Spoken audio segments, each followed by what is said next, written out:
Well, joining us at this stage, Ambassador Kenneth Juster, former American ambassador to India. Thanks very much, Ambassador Juster, for being with us. You've worked this relationship so very closely in the past. Before we get to perhaps the business end of the visit, what we can expect in Washington, D.C., your thoughts on International Yoga Day, the way that India has really promoted this, Narendra Modi has promoted this, it's become an international cause. Who would have thought that India's diplomacy in the United States on day one would be about yoga and not about some sort of defense deal or something along those lines? Well, thank you very much for having me here today. The International Yoga Day is just one of many examples of India's importance in the world and how the Indian culture has spread throughout the world, and it's what's known as soft power, and it's quite inspiring to see the Prime Minister doing yoga and having so many people of so many nationalities joining him there at the United Nations. I did yoga when I was in India and have discussed it with the Prime Minister, so I'm very much in support of what he's doing. If we look at the state visit and where we are now with the relationship with the United States, we are now talking about ISET. That's a new series of agreements, high technology transfers which may happen in the future. But you have worked through the foundational agreements which actually led us to where we are right now. Could you tell us about that journey and how difficult it was at stages? Well, there's actually been a long journey over the last 23 years that have transformed the U.S.-India relationship. Way back in 2001, I co-founded with Conwell Sybil, who was the foreign secretary. I was under Secretary of Commerce at the time, a high technology cooperation group, which first began our efforts to provide high-level technology to India. And we then worked through an initiative known as the Next Steps in Strategic Partnership. We had the Civil Nuclear Deal. We named India as a major defense partner. We did some further modifications with something called STA-1 to give India greater licensing. In the defense area, we concluded after many years of negotiation, foundational agreements on sharing logistics, on secure communications, on providing geospatial information and industrial cooperation. And now we've launched this initiative for critical and emerging technologies, which will help us coordinate on semiconductors and artificial intelligence, quantum computing, and the like. So we keep taking the relationship to the next level. And the next level will come at this summit meeting and the state visit, focused heavily on the defense pillar and on critical and emerging technologies that we'll be doing together. So those are two very important aspects of what's been a very broad and deep relationship.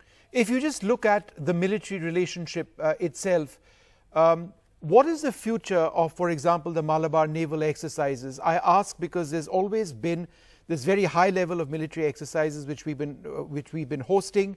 Our systems talk to each other, courtesy some of the foundational agreements which we signed. Our forces are integrated at the level of operations whenever they do train. What's the future of this military relationship? Well, you pointed out the Malabar military exercise. Let me just step back and say that we have developed increasingly sophisticated exercises over the last several years that not just are service to service, but we had a tri-services exercise that was launched while I was ambassador called Tiger Triumph, and that continues on.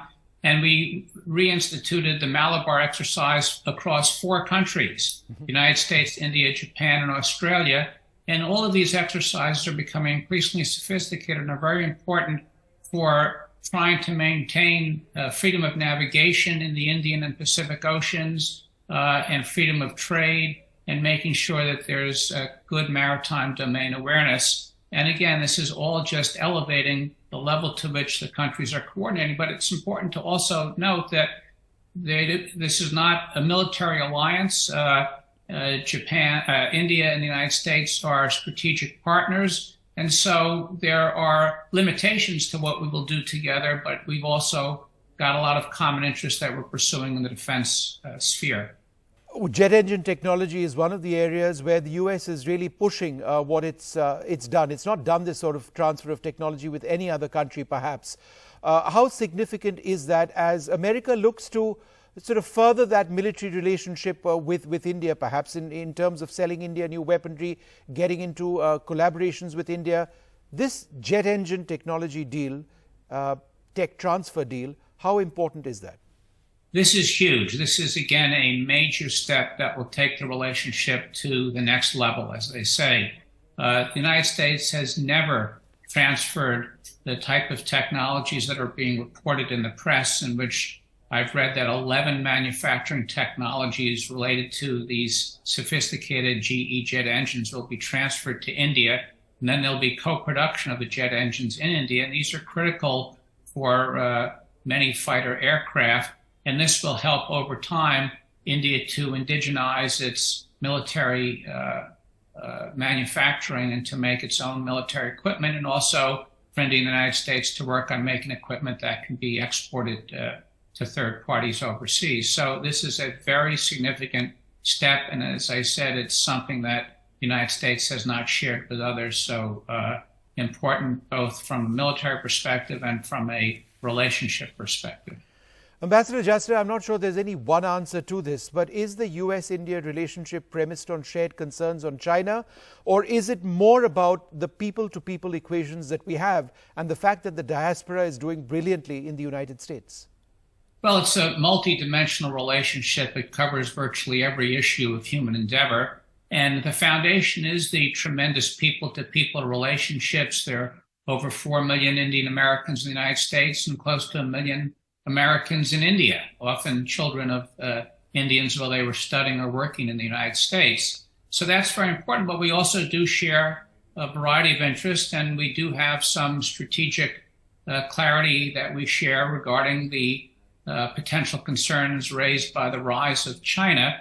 But our interests will not always be the same on China. India is in a different place geographically and historically, but we do have a convergence of interest, and this gives further impetus to the strategic partnership. But the strategic partnership began to be transformed in the early 2000s when both countries were on workable relations with China, and we did not have the type of concerns that we have today. So the relationship stands on its own, but clearly the converging concerns about China have given further impetus to all of the things we do together, but especially in the sectors of defense and technology. Yeah. Ambassador Juster, wonderful speaking to you. Thank you very much. I'm sure you'll be watching the next couple of days very, very closely indeed.